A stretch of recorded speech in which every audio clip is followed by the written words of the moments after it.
And welcome to episode 4 of season 2.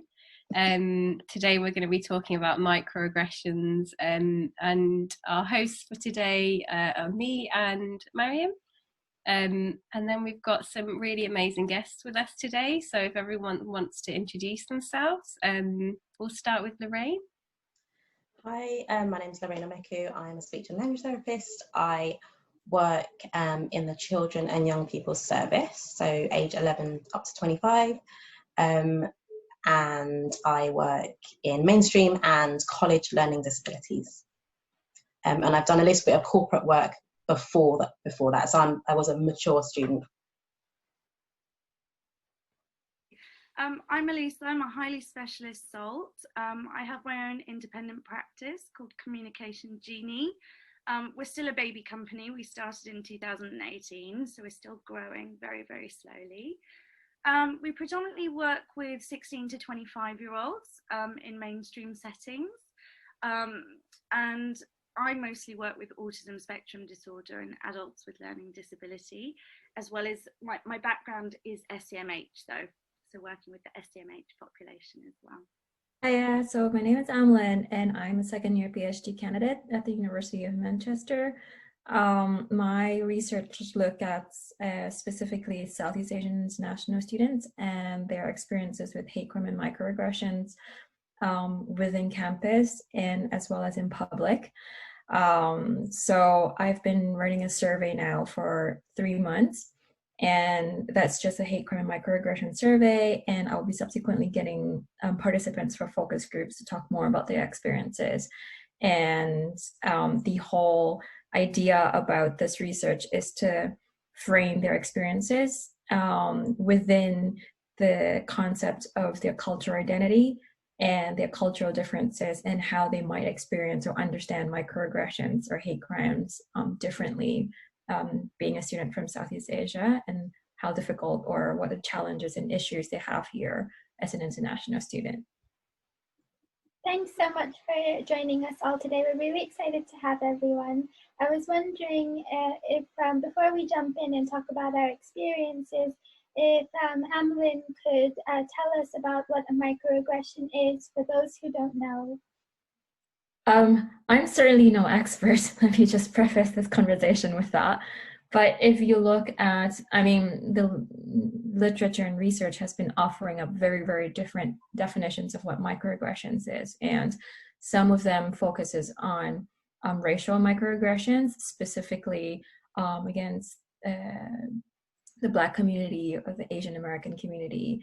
And then there are those that looks at the LGBTQ community and disability as well.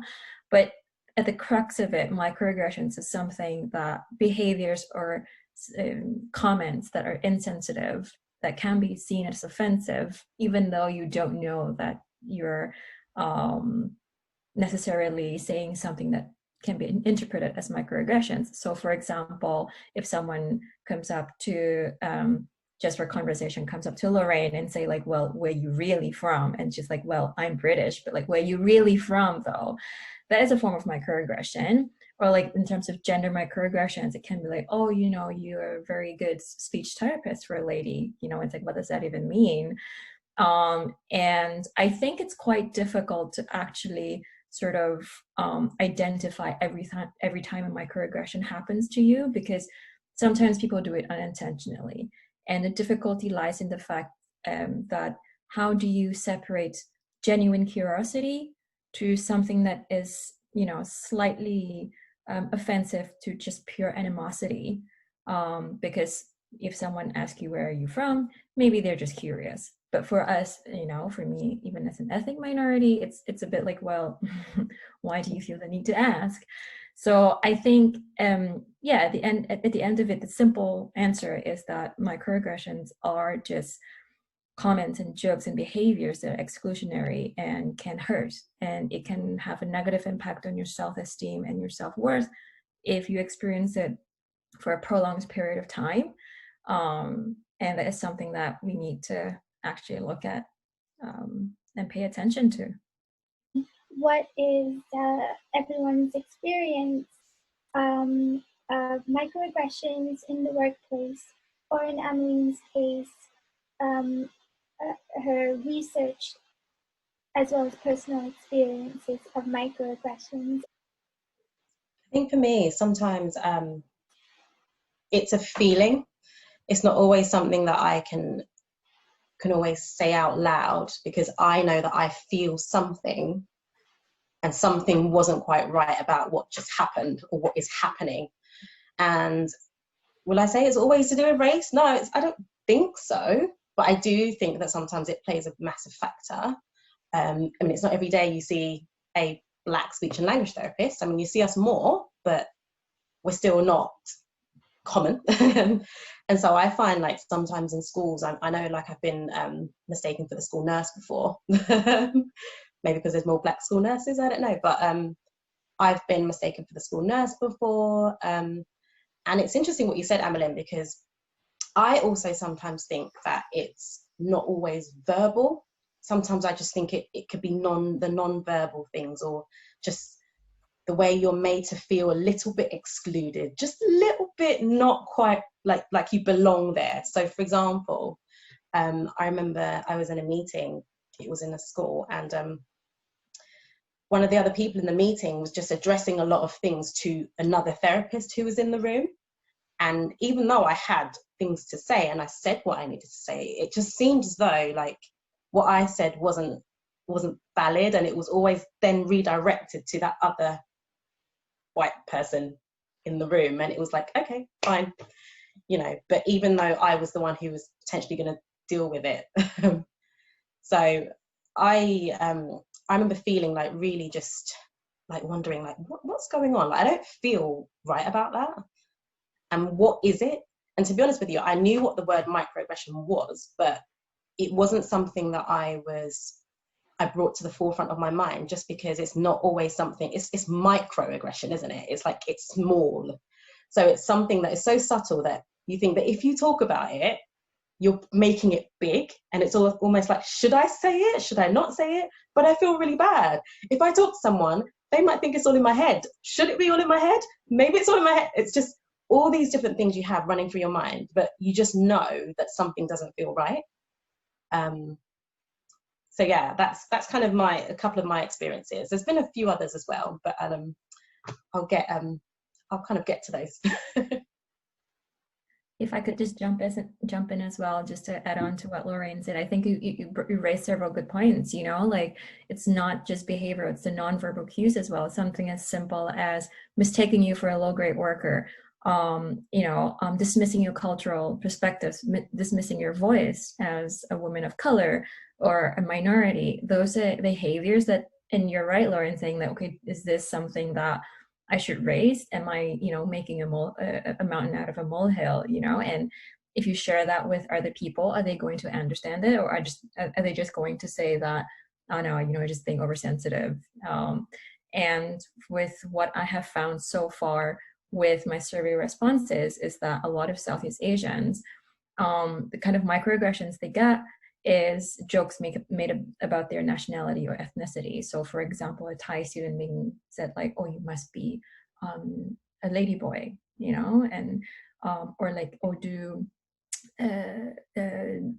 your people eat smelly food? It's like, what does that even mean? And they're like, these are not things, at the university level. It's not things that you can then go to your course leader and be like, okay, this is what's being said to me, because it's not big enough to sort of, they think it's not big enough to raise it to attention to the lecturers, but at the same time, it's serious enough that it would affect them.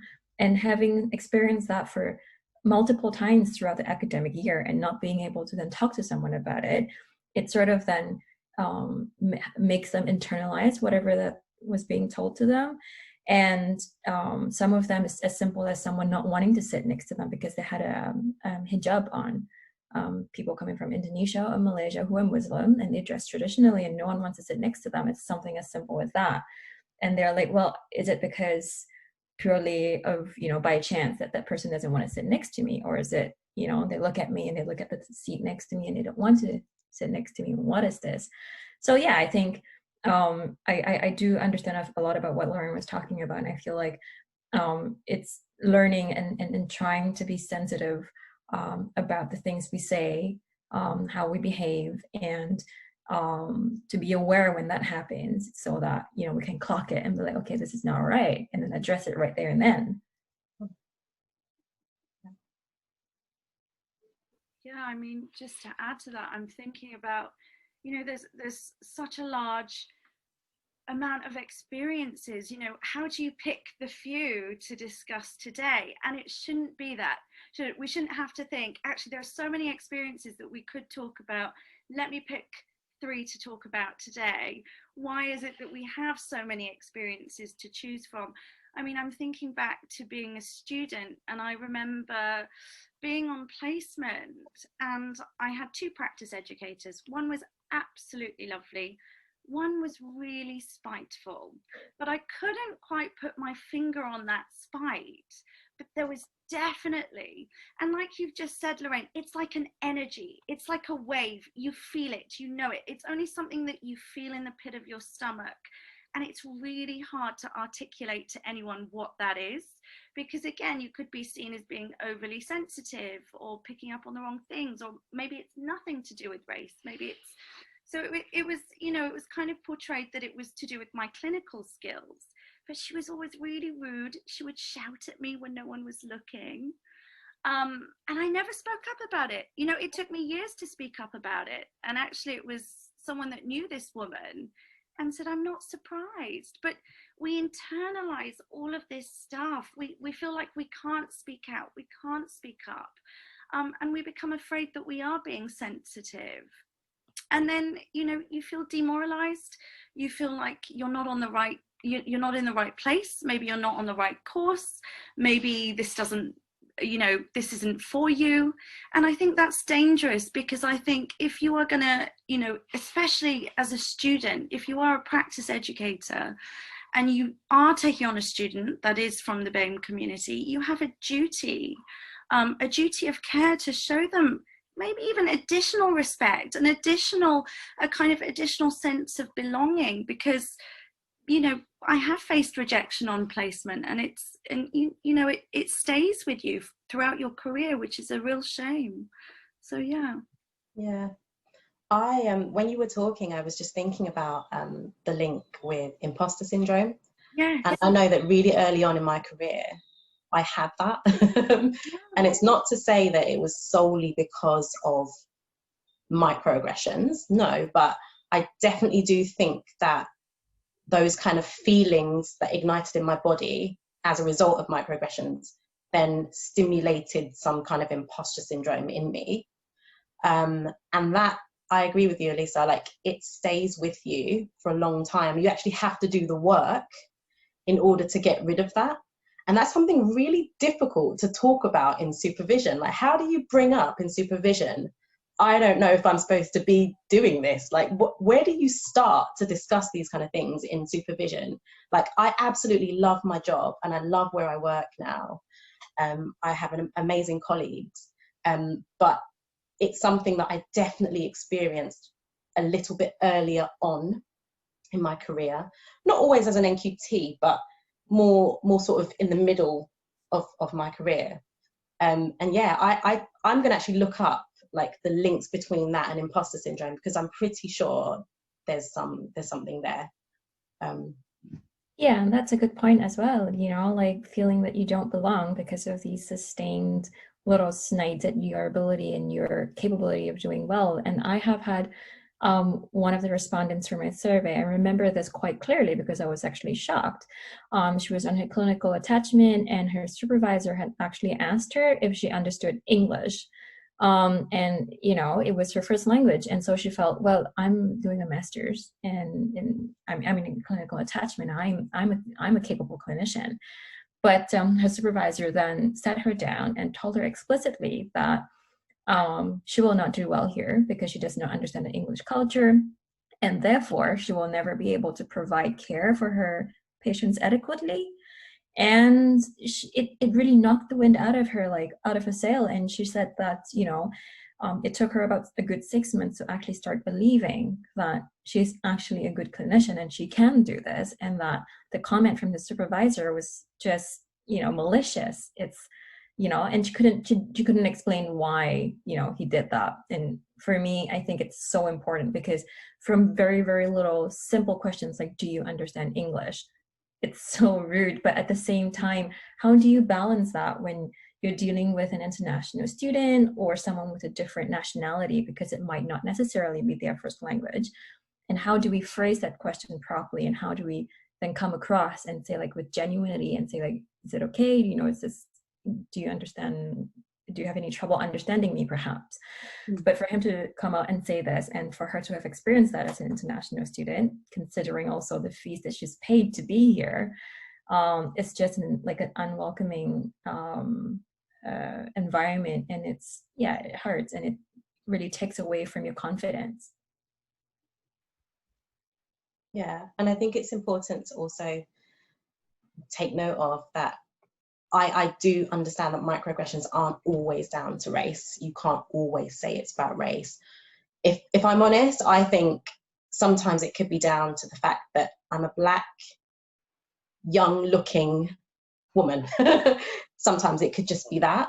And also another thing I was going to say was, it can sometimes be not necessarily directed to you, but it could be about a little bit like what Ammeline was saying, the group that you belong to.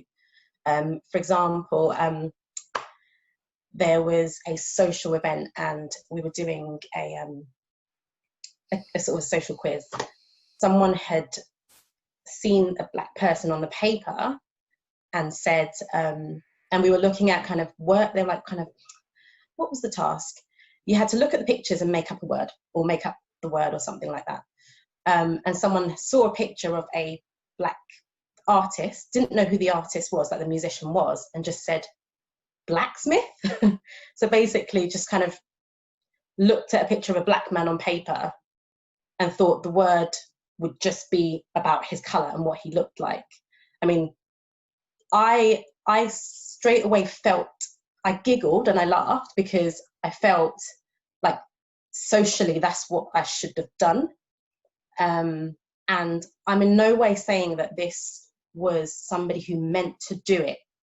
I actually think it wasn't intentional at all, but it 100% worried me, and it made me feel as though that you don't realize how many people actually are doing this and don't actually know what they're doing.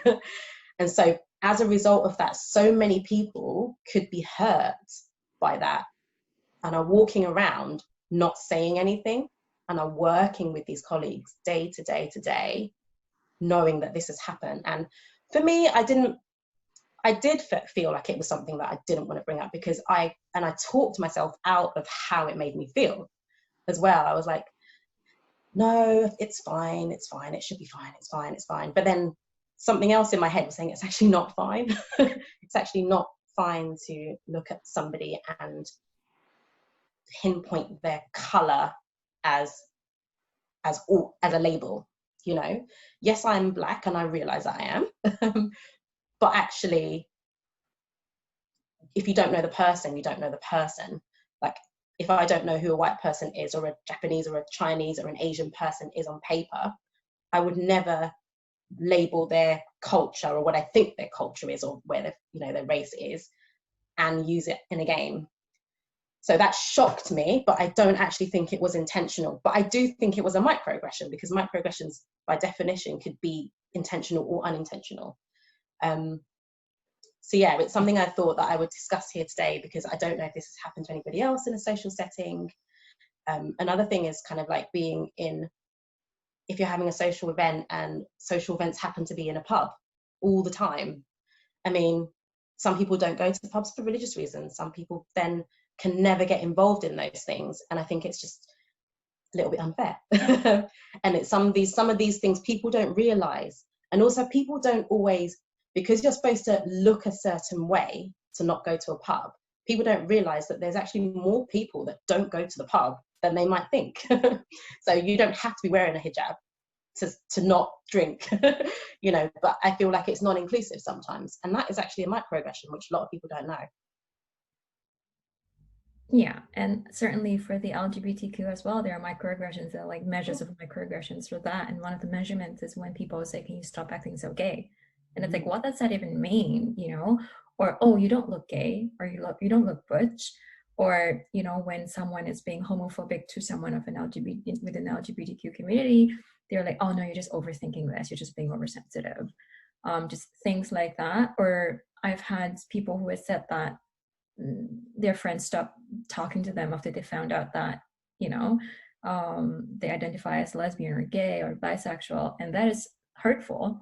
And they said like, well, I cannot guarantee it's because of my sexual orientation, but based off our conversation and how it ended, how then things played out, I think I'm fairly confident this is why, you know, it's because of my sexual orientation. And it's true, it's not just about race, it can be anything about a person basically, which is quite sad, and it shouldn't be that way. But you know, your sexual orientation, your disability as well, your ethnicity, your accent, things like that. And I've had people tell me like, "Oh, you speak really good English for your people." And I'm like, "Well, what do you mean?" First off, I didn't realize I had a people. Good to know. Thanks for giving me that. And secondly, like, should it shock you? For someone to be able to be, you know, to pronounce and to talk properly. So yeah, it's these kind of little things. It's yeah. I think also things like just getting your surname wrong all the time. It's like, okay. After a while, it's like, fine, just call me whatever you like. That's my life story.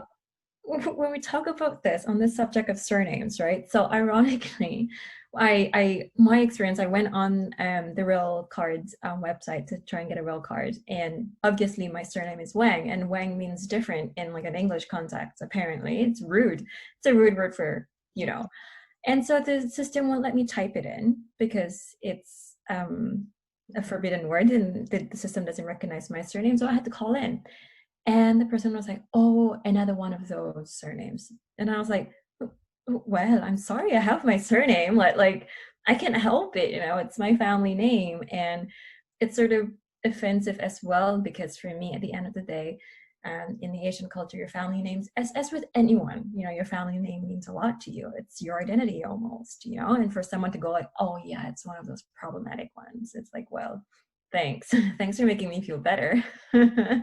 That's awful. And I think like I identify with what you're all saying so much. And for me, like as a student, but then I think more in the workplace, I've experienced things, and it's been like very subtle, and it's been what I would say like very typically British things, because it's just been like sweeping comments, or there's been a few times when I was a newly qualified therapist, and you know, the communities I work in are very I would say the majority of them are majority white British, and that includes kind of the teachers and the professionals that work in settings. And there were so many times when I'd come to a school and I'd just get that look of like, "Oh, you're the speech therapist, like we were not expecting that," or "Are you the interpreter?" I remember once I was walking outside of my office with my NHS badge on, and I was with my colleague who's white, and a nurse came flying through the corridor, looked immediately at me and was like, "Oh God, you're here for my patient." And she just assumed I was the interpreter. And I was just stood there, and I think I just laughed it off. But I went back to the office and I was just like, wait a minute, that's, yeah, what just happened there? And I think like as a newly qualified therapist, I was so busy thinking about how to kind of sort my caseload and manage everything, that those things that were happening, I didn't feel confident to be like, "Guys, this is what just happened," or "Who can I talk to about this stuff?" And I was just so worried about trying to be a good therapist and get, you know, trying to do my actual job, that when those things were happening over and over, I feel like it was, "Oh, who do I talk to about this?" And I feel like I kept it in for such a long time, until it got to the point where I was like, "Oh no, actually, let's talk about this, but let's talk about it in a way that I can help my colleagues like understand what it means to go through these things." And I think, Lorraine, your comment about the like socializing aspect, so like going to pubs and going to places where actually it's just not inclusive for your colleagues, especially when you're working, you know, in a multicultural team. I think that's a really important point to make, and something that I think we should be kind of mindful of, especially kind of when we're organizing things. And I think what you just said kind of about the surnames as well, it's just like those things of people constantly getting your name wrong and like not making the effort. So it's things like we need to be aware of in our teams. But it's really interesting as well to hear kind of the academic side of this, like how this plays on in universities. Because from my perspective, I feel like in the workplace, I've experienced this stuff more than I did as a student. I felt like I was really lucky with my placements and things, but and we'll talk about this a bit later, because we had lots of comments and messages from people who very kindly shared their experiences, and a lot of these were from placements and educators and lecturers. The amount of comments that were from lecturers just really blew my mind. Totally. I mean, just to add to this, I mean, as we're talking, so much comes to the forefront of your mind, doesn't it? And I'm thinking back again, taking me back to my student years. I remember one practice educator saying to me, "It's my job to stop people like you from becoming speech and language therapists." And she was actually, and at the time, again, I thought it was because of my poor clinical skills. Again, this kind of imposter syndrome, I'm not good enough. And then I would think, actually, do you know what? I did that KELF assessment really well. I don't know what she's going on about. And it really, really knocked me. And there were two of them. And they failed me on that placement. I think that was my second placement. And they said, one of the reasons we're failing you is because you wore green trousers, and that distracted the class teacher because she gave you a compliment and she couldn't teach a class. Therefore, the clothes that you wear are inappropriate. And they were a little bit jazzy. I've always been a little bit jazzy, but they were professional trousers. There was nothing wrong with them. And I think it was just making every excuse to fail me. And I think that in itself, I don't know if that's a microaggression, but that just feels like overt racism. Because it felt so personal to me. And it really pained me. I think you internalize that, and you, like I've said, you take it with you for years and years and years. And I remember saying to my clinical supervisor, I think she's still working at the university, I said, "This isn't for me, I can't do this anymore." And she said, "If you give up, you'd be giving in." And she said, "One day, I guarantee you're going to be a clinical supervisor and you can buy your whole team a pair of green trousers to represent." So I'm waiting to have enough staff so I can buy them all green trousers, and we can talk about this story and make it a positive one, because it was so bad. And now I think back and I think, God, that was awful. And it was really culturally blind of her to say something like that. I think the narrative is really, really poor. And it's just, you know, no one should have to go through that. I'm really happy you spoke up about that, actually, because as a student, sometimes you feel already your voice is a bit small because you're a student, and you feel like kind of, I'm on placement, like, I'm the one who's benefiting from this, so let me just kind of go along and try and push and push and push and get the grades. But there's so many barriers that actually can stop you from really giving your all and showing your true potential. And that seemed to be a barrier to you, Alysa, but actually you broke down the barrier. So, you know, that's really commendable that you could tell the story today, because so many people would break down and would actually go. But the fact that you pressed on, you know, and you told someone about it, it also poses a question, like, when does it become, like you mentioned, overt? So when does it kind of spill over, like it's microaggressions? When does it actually become macro, like bigger than a microaggression? Because that to me seems a little bit bigger. Totally.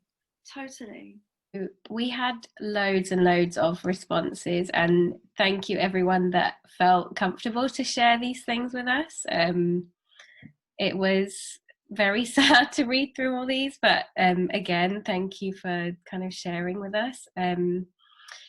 We kind of started this by just asking, have you experienced microaggressions as a student or as an SLT in the workplace? And 65% of our respondents said yes. So a really high number. And that kind of, it showed in different places. So I would say kind of the majority of these responses that we had were from, so that they experienced microaggressions from university. So unfortunately, a lot of these comments were from lecturers and practice educators, and a lot of them actually from service users, colleagues in their teams. Again, kind of similar to the experiences we've just discussed as well. So kind of being mistaken as a nurse or interpreter. There were a couple of responses from colleagues, and people, quite a few people said that they were from colleagues that they felt like they had a really close relationship with, so it felt even more hurtful when they had the microaggressions. We had a few from management, so people kind of in higher bands in NHS teams, and questions that commonly kind of came up were, you know, would you be okay with being the face of this department? Questions on interview panels, really inappropriate. Where are you really from? And a lot of these comments were also kind of very direct, so just very racist and quite kind of, I'll just get kind of into the impacts, because this part of there's a lot of comments here, but I'll go on to the impacts, because I thought actually, coming back to what we said, I think the impacts, it's really, really harrowing actually to read through some of these, because quite a few people ended up leaving speech and language therapy altogether. A couple of people said, thank God I had friends in the course, I just ranted to them and it was really cathartic.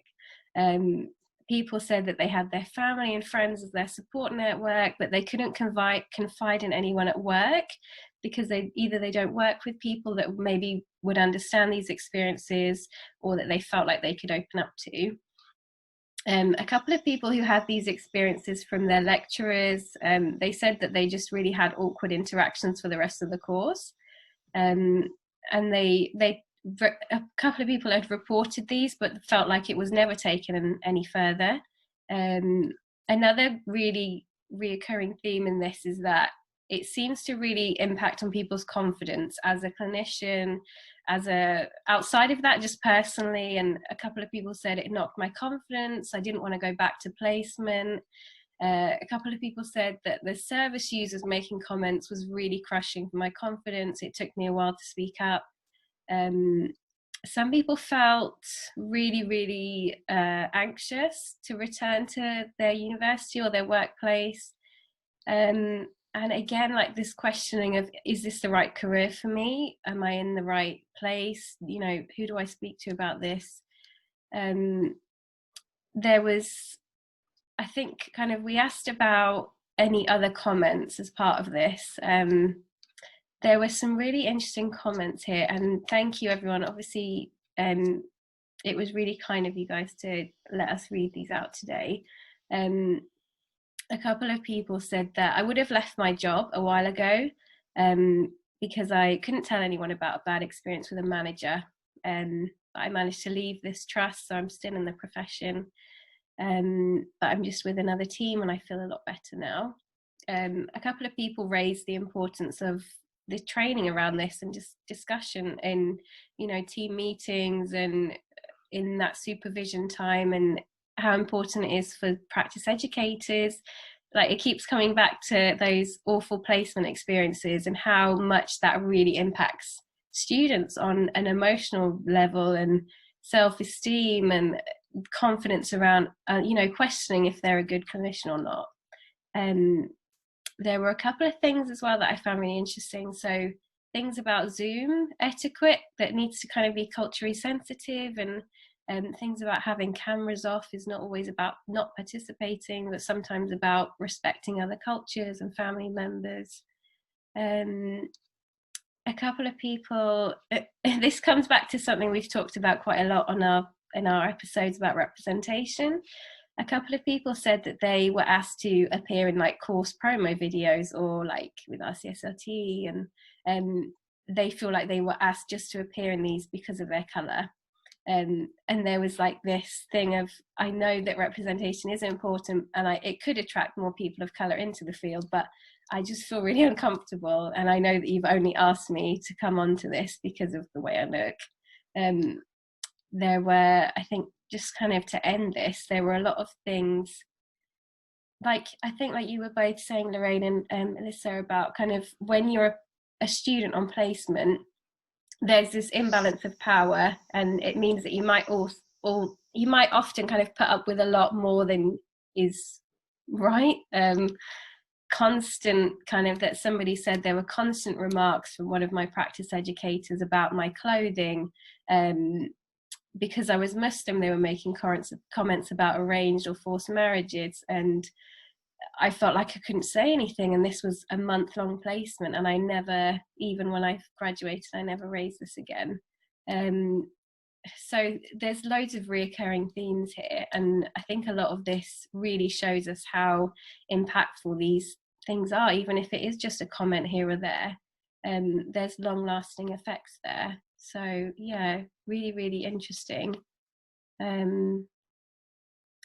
don't know if any of this kind of resonates with anyone, these comments. Sounds really isolating. Yeah.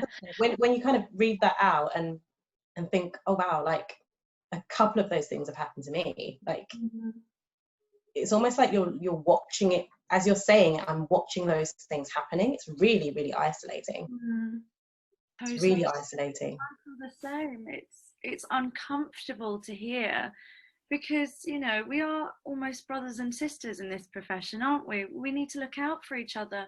And when you hear a similar experience from one of your brothers or sisters, it's uncomfortable to know that someone has been in that position where they've been trying to do their best. They've been trying to so desperately impress their practice educator, and then to be shut down. I think it's awful, and I think it does need to change. And I think attitudes have to change now. And I think practice educators need to be more aware. If you are, you know, if you do have someone from the BAME community on placement with you, be culturally aware. You know, it's simple. It's not that hard. And I think people need to be more mindful. I mean, talking back again to my experiences, you know, like I've said, you carry them with you. They don't ever leave you. You internalize them. You become demoralized. When you first, you know, when you get your first position, I remember thinking, what am I doing here? That imposter syndrome crept in, and I was thinking, oh my gosh, I don't deserve this position. How have I even landed this job? And it took someone to come and observe me, one of the clinical leads, to say, you're a really natural therapist, you've got this. But I needed that validation. And I don't think we should have to be validated. I think that we should know, you know, we worked all those years to get that damn piece of paper. That should be enough, right? That should be enough. We should know that we can do it. But we're so desperate to hear someone say it. And I think that is because of potential knocks that we may have had during our time on placement or during our time at university from our lecturers or from our practice educators. One of the big pieces of research that came out last year was from the EHRC, and they look at harassment on campus. And one of the things they look at was racial harassment and microaggressions.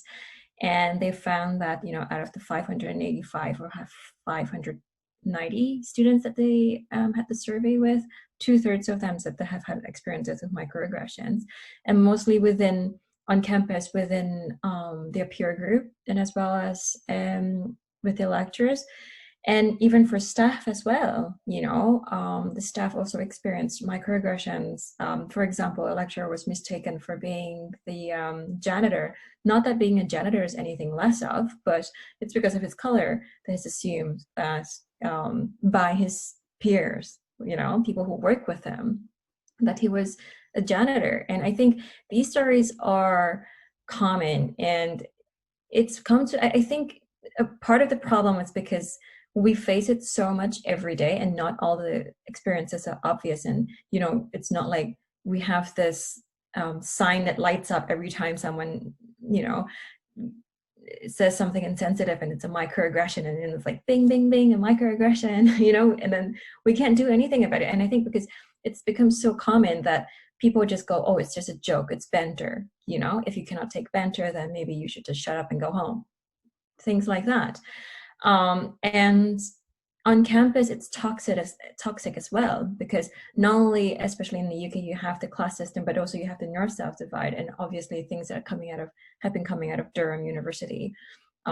Certainly, those are like the overt forms of classism, racism, and also as well comments about that implies raping someone else or sleeping with someone else because they're poor, who can sleep with the poorest student.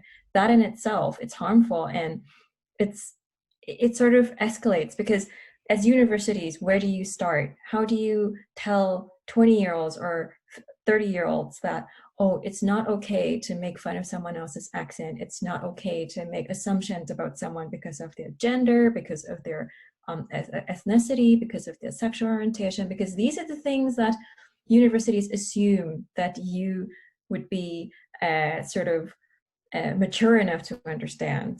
And when it comes to addressing these problems, it's actually recognizing that such experiences have a very, very negative impact on the student community.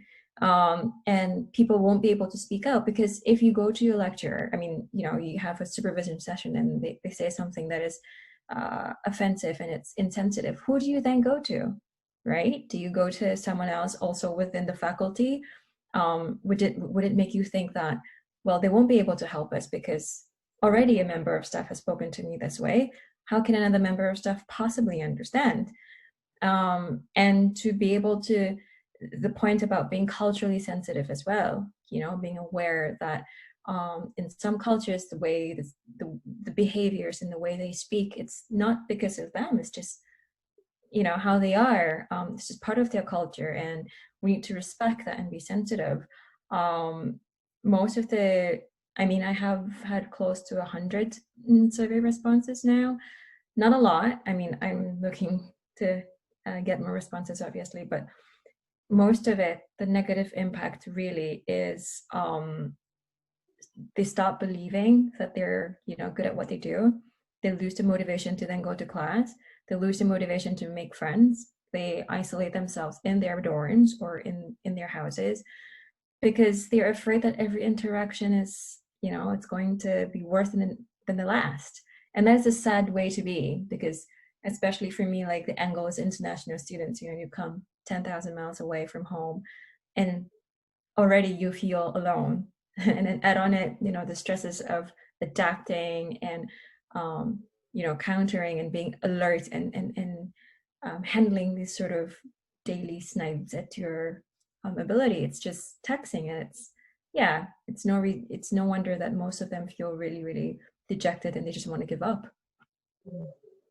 And then it sort of is going to impact how many therapists of colour actually want to qualify as well. So unfortunately, it means that could actually be less than what we want, because of the microaggressions that happen so early on in their career down to university. Yeah, so that's actually quite worrying, when what we're trying to do actually is help to make the profession a lot more diverse. It's sort of not going to do that, is it? Yeah, that's quite worrying. I think also it poses the question of kind of where does training fall in this? I think it was important what you said, Ammeline, about kind of if you're getting it from your supervisor, for example. who do you then speak to? And then if you get it from them, who do you then speak to? Do you just keep going until somebody understands? And, you know, you can't rely on just kind of, oh, I hope someone will understand. Maybe there needs to just be that training that everybody, you know, has access to. Everybody should be aware of what microaggressions are. Everybody should be aware of the impacts of it. Everybody should be aware of the fact that they're not immune from doing it or feeling it either. I just think it's actually bigger than what it is. I think it actually needs to be made more visible. People need to know, so that, you know, when we do say something, someone's listening. Because otherwise it will fall on deaf ears, and actually it will mean that we're just not going to say anything, are we? And then we'll internalize, and actually then we're all about mental health, aren't we? Mental health is so big now, and this isn't helping. Stuff like this isn't helping. This could severely impact someone's mental health. You know, you don't have to be the weakest person to suffer mental health. And mental health isn't actually sitting in a dark room.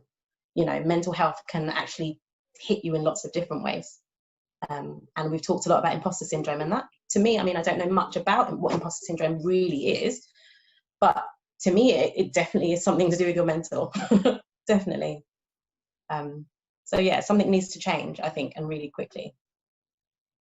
I completely agree, and it's so interesting because when I was listening to you, I was thinking, what would training even look like? But I think a really big and important part of that, whatever that training is helping people understand how to cope with having these experiences. And, you know, who can they come and talk to? Is it going to be a colleague? Is it going to be a family member, a friend? But I think as well, kind of in bigger, you know, working environments and trusts and things, I think these experiences can go really kind of just under the carpet and can be easily dismissed. But I think having things like networks, for example, like in my trust we have a BAME network now, and these things are discussed openly, and those things are things that, you know, I would never have sat in a meeting and heard these things just discussed.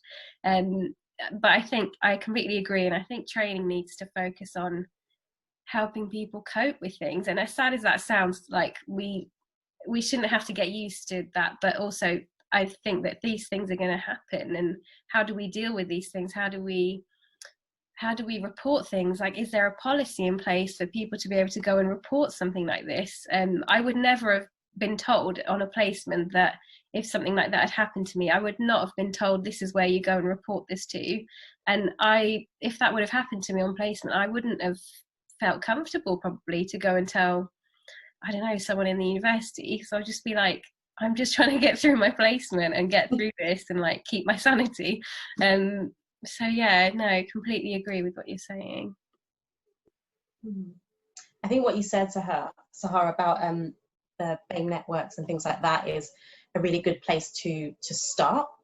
Similarly as well, we are now developing 2 networks, so an anti-racism / allyship and a sort of BAME one as well, so within my service. So that's actually a really good place to start having those discussions.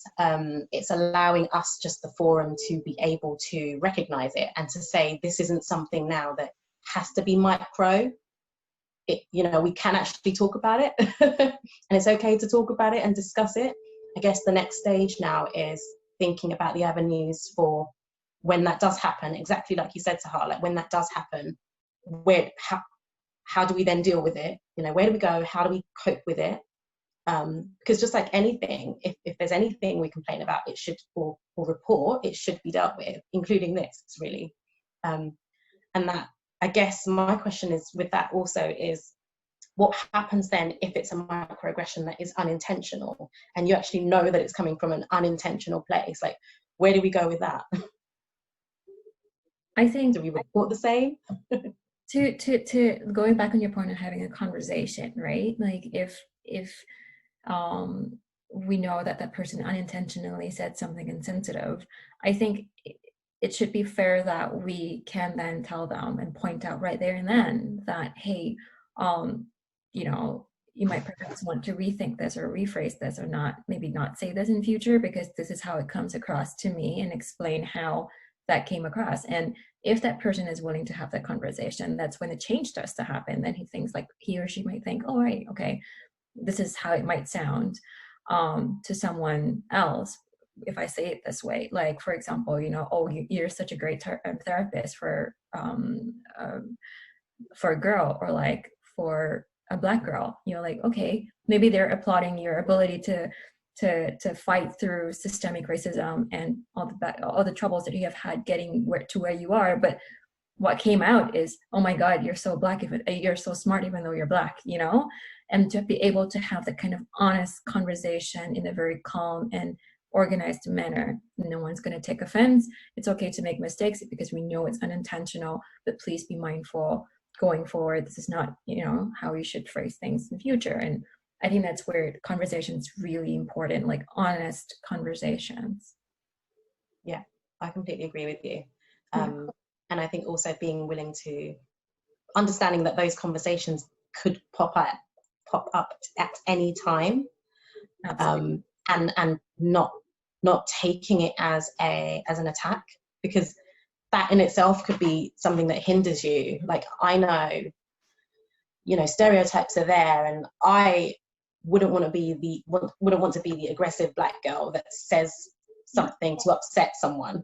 But at the same time, I think you're absolutely right. I think there is going to be a need to educate those who don't know and who are generally really lovely people, but they've just made a mistake. And we were all understanding of that. It's just about, I think you're right, just having that understanding that things like that might come up, and that we have to learn from it, not internalize it and think, oh my God, that person said I was racist, or that person thinks I'm this horrible person. Actually, no, I think you're quite a nice person, hence why I need to tell you what's happened. Yeah. I think going back to what I said is, don't let fear be a factor. Never let fear stop you from talking about what you believe, because 99% of the time our gut tells us what's right? We know what's right, and I think that we just need to not be afraid, and like I've said, speaking out. And if you don't have the courage to speak out now, maybe there'll be a time, document it, journal it, maybe there'll be a time where you will write a letter in the future, or you will talk about it with someone in the future at a time that's right for you. But I don't think that you should internalize it. I think journaling is a great tool to get those feelings out on paper. What actually happened? Why did it make me feel like this? What am I going to do about it now? Okay, I feel like leaving it for now. What am I going to do when I'm feeling a bit more comfortable or confident? So I think if you don't have the confidence to speak now, definitely get it down somewhere, whether it's on your phone, whether it's, you've password protected it, whether you've written it in a diary. I think that's really important, to write it down somewhere for you, even if it's just for you. I think that's important. Yeah, I mean, in our profession, at uni, we were doing reflective logs coming out of our ears, weren't we? So, we're all about reflecting and talking about our experience and documenting them. And I think there's a really therapeutic thing about that. One of the things I would add to that is we can supervise now. So if we are supervising, or if we have students, we need to know that they could potentially face the experiences that we've had. So we need to know how to provide them with the support, and to be open enough to say, look, to have those discussions with them as well, and invite them to talk to us about things. And that just goes for anybody who has the ability, or who is in a position to supervise or take students, support TAs and LSAs in schools, all of that stuff. It's really important to use your experience and turn it into positive, and try to support others coming after us, because that's the only way we're actually going to make the profession more diverse. Because some people would just choose to just leave it because of the experiences they've faced. And unfortunately, it isn't just limited to speech and language therapy. These things can happen in any profession. So actually, if it's our profession that's helping, and if it's our profession that's going to be the ones to say, actually, no, I'm going to support you with this, let it start from us. You know, let's not let them go away and run off and do another job, have another career. You know, we want to retain, don't we? So I think it's really important to pass on the support to other people, even the ones that, you know, because we've experienced it, we know how to pass that on, that support on. Yeah, and I think that's a really good point, because especially within universities, they talk a lot about training and bring awareness. But what those programs do, like what they do, is it help? And clearly, the fact that it exists and it's so common, it's so prevalent on campuses, it just shows that maybe we just need to do more. And the difficulty lies in, like, how do you raise a conversation in, like, you know, like an awareness training? How do you cannot possibly preempt the sort of real life experiences that you can be met with and how you should react, or how, you know, we can even begin to talk about it. Because most of the time, actually, Barbara Perry had this research done in Canada, and she looked at, amongst other things, the sort of bias crimes against students of color. And she found that when white people think about microaggressions, they think that, well, it's just people blowing things out of proportion, doesn't exist. What about me as a white person? What about if they make fun of my accent because I'm Polish? Then what about my experiences too? So it's having those conversations and giving people a platform where everyone, regardless of color, regardless of backgrounds, regardless of gender, to be able to have that conversation, to share that experience, and to say that, okay, this is not just a race problem. This really isn't just about race. You know, even a guy can experience microaggressions as well. And to be able to sort of create this kind of inclusive environment and tolerant environment within campus, and to let students know that this will not be tolerated if you're reported to have been, you know, racially abusive or rude or just offensive to your peers intentionally, then something is going to be done. You're gonna have consequences. It's almost very primary school like, if you would, you know, it's a carrot and stick. But I think more than that is just having that platform for everyone to share that experience and to let people know that you're not alone in this. And you know, so hearing other people's stories will also help you be aware of, like, when it happens to you in future as well, to know, okay, this is a microaggression, this is an insult, this is an assault, I can tackle this and I can do this, and I will not let this knock me down. And that's the mental health aspect of it is it's such a serious consequence of being exposed for a long time with microaggressions, to the point where it is very important to just nip it in the bud when it happens to you, so that you don't go on like 4 or 5 years in your course doubting yourself, especially for people in medical degrees. And obviously for you guys, you know, I'm not sure how long your undergrad is, but you know, for 4, 5, 6 years to keep hearing that you're not good enough, you're going to come out and say, oh yeah, you know what, not only do I have to fight systemic racism, not only do I have to fight sexism, I now do not actually believe I can do this because people have said things about me when I was in university, and even my lecturers said so. So yeah, I think having a platform and communicating and talking about it, those are things that we can do. Acknowledging differences and saying it's okay to be different. We just have to be sensitive about it. Yeah, and I think it's interesting as well what you mentioned about, Sahar, I think it was you, service users as well. Like, some of the feedback you got was that they've experienced that from service users. I can't think of an experience off the top of my head that I've been through in terms of that, but I guess my thinking around that is how do we manage that in the same way? Should there be a way that we manage that too? Because I think that sort of thing is likely to be very common. Definitely. Yeah, and we have a duty of care, and we want to uphold that, but that's a major barrier, isn't it? And you know, you coming along to a manager and saying, I can't work with this person anymore, you have to provide some reasons why you're not going to be caring for that person anymore, or you know, you don't want to necessarily speak to the family anymore. So I guess that's quite a difficult one.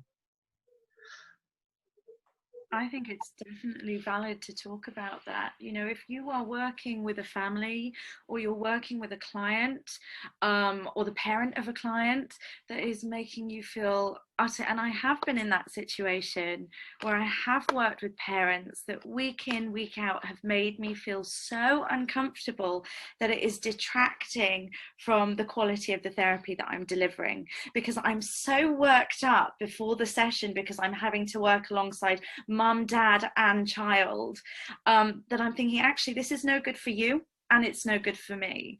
And I think it's definitely, if you feel that it's affecting the quality and the delivery of your therapy and your practice, then I do think you have to, it's worth saying something to whoever's line managing you, that actually this is, you know, it's affecting the ethics of my therapy, and I don't think I'm the right person going forward, because really we're here to deliver really high quality therapy. And if we can't do that, if something is standing in the way of that, I don't think that we should feel two ways about bringing that up or being afraid to bring that up, because it's affecting our service user. So yeah, I think it's really important, or it's affecting us. It doesn't matter who's someone is being affected in this chain. So it definitely needs to be brought up. I don't think we should be scared or frightened. Long gone are the days where you know, we keep quiet and we don't say anything. I think it's really important and empowering to speak up. I think it's really important to have a system for coping with it, because it's not going to disappear overnight. So we have to be quite realistic in our next steps. So I think lots of people have brought it up, but I particularly heard something you said, Sahara, about like kind of the mental health and being able to provide an avenue to support. That needs to be fairly consistent, I feel. Now, how that's going to happen and, you know, how we start that, I'm not sure, but I do feel like as a society, it needs to be recognised as something that could potentially affect how you feel in your career, and then on top of that, affect how your mental health develops. And yeah, you don't want to be someone who's having mental health issues because of how microaggressions has made you feel. So there needs to be systems to support that. Yeah, I completely agree. And I think it comes back to that point you made, Alysa, like about having an outlet, having something that you feel like is your way of coping with this. I mean, everyone will have a different strategy or something that they feel like they can use. The other thing I just wanted to say was, like, just thinking about, even if you're a student, you're a newly qualified therapist, whatever, you know, band or level that you're at, it's important to understand that we all have a responsibility in this. Whether we are people of colour or not, we all have a responsibility to call things out. And we have a responsibility also, you know, when we work with our service users, if we notice things that happen in settings or schools, and, you know, those comments that we hear, we are not just speech and language therapists, we're also there to advocate for things like that when they happen, I think. So that's the other thing I would say, just, you know, outside of speech and language therapy as a career, you know, there's been many times where I've heard things in schools, and it's, you know, I've been sat in a meeting about a family, and I've called things out when it's just not been culturally appropriate, or, you know, there's been things that have been said and I've just thought to myself, actually, I need to say something. I feel like I'm advocating for this family in this moment, because actually what you're saying and what you're assuming about them based on their ethnicity or, you know, race or whatever is just wrong. And I think that comes down to how microaggressions play out in the workplace or, you know, wherever else. I think that comes back to what you were all saying about just acting out and, you know, speaking about it.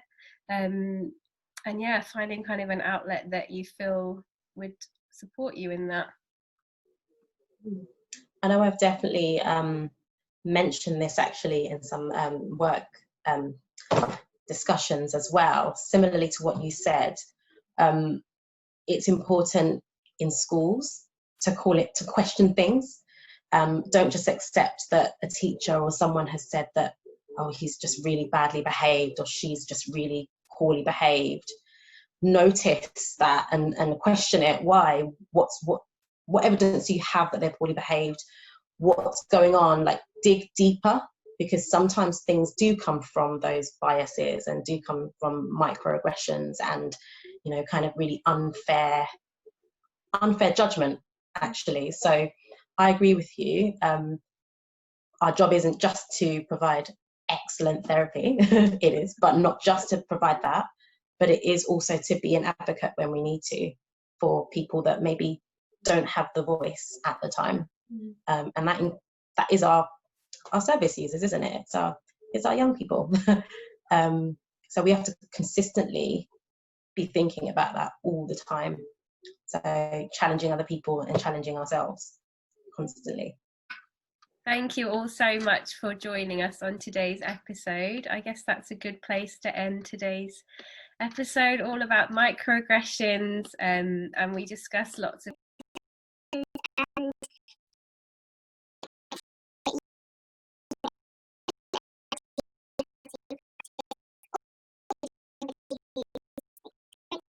Be sure to follow our Twitter and our Instagram, SLT Time, at SLT Time, SLT Time, to keep up to date with new episode releases.